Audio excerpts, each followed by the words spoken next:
Hey you guys, what's up? This is Militia, and I'm going to be talking about The Division in this video, and my favorite parts about it, and what I'm looking forward to in the next, well, not in the next, but in the actual game when it comes out, which will be soon.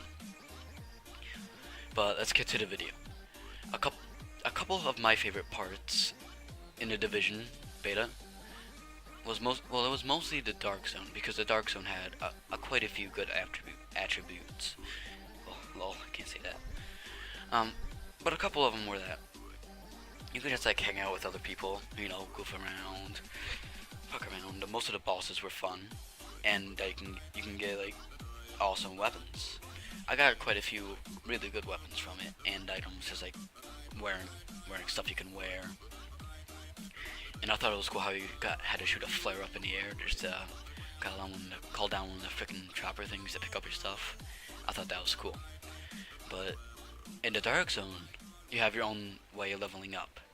When you first get in there, you gotta kill quite a bit of stuff just to open up these certain boxes you find in the subway, and it will give you really cool stuff or crappy stuff. Like once I got a really good gun from it, it was like an M1 EBR or something, I forget, but it was really cool and powerful. But you can also get really crappy stuff like just boots. Some of the boxes, they were level 8 to 10.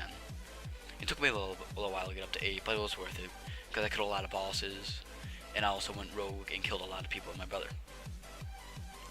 Now the thing that sucked in the beta was that there was quite a bit of hackers. Well, not quite a bit, but I'm playing PC version, so it's going to be easier to hack.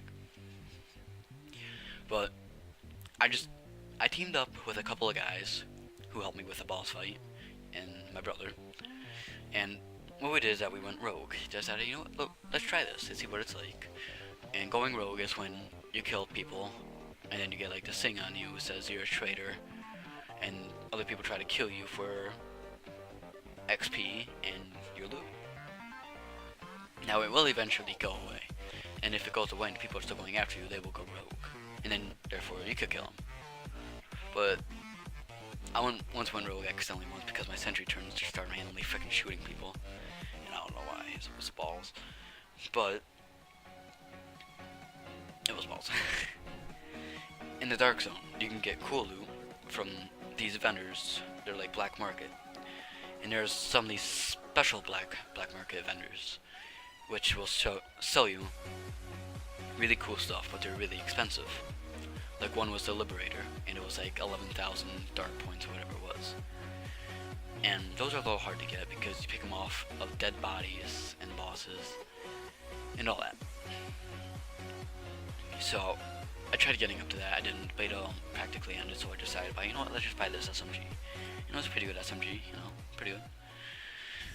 But the Dark Zone had to be overall one of my favorite parts in this game.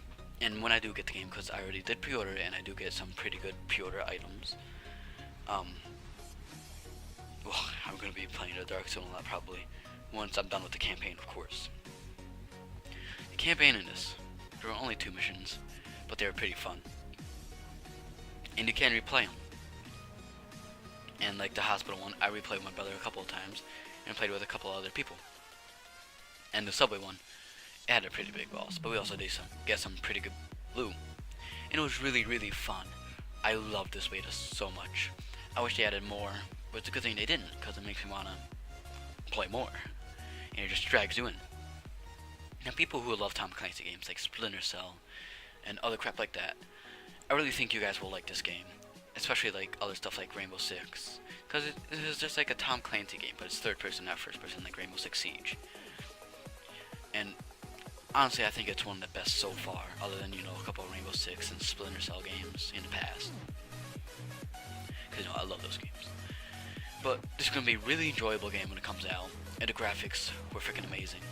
And I love how they set up the area you could play in. As you saw earlier on the map, the red lines, that was the area where you could play in only. There's a whole other map that we still haven't played in, which is going to be awesome because you can explore more areas, get more loot. It's going to be really fun, especially with the Dark Zone. But there, in that place too, where like the headquarters, you can only get a certain amount of items in the Dark Zone, which is 30, you gotta go grab your loot and you can sell it. And once you sell it, you get a lot of money. I had a lot of money. I didn't know what to spend it on because there wasn't a lot of good stuff because it was a beta, right? I feel like we're talking a lot just about this beta, but you know, it's supposed to be. But there wasn't a lot to buy because you know it was beta, but you could upgrade your station. And that's what I'm going to really like about this, because you couldn't really upgrade a lot of stuff in your inventory. There's still a lot of new stuff you can do, which I don't know about yet. Special attributes other than that. But you know that. You know that's going to be really cool and all that. I don't really know what else to talk about, because there wasn't really extremely a lot in the beta. But there was a lot, which was the thing. But there wasn't a lot. So I don't really know what I should talk about. But I guess that's just where I'm going to end this video. And other than that, see you guys later. If you enjoyed this video, please leave a like and subscribe to my channel. It'll help me out. It will help me out a lot. And other than that, you guys, this is Xeno Militia signing off. See you later, and please enjoy your day.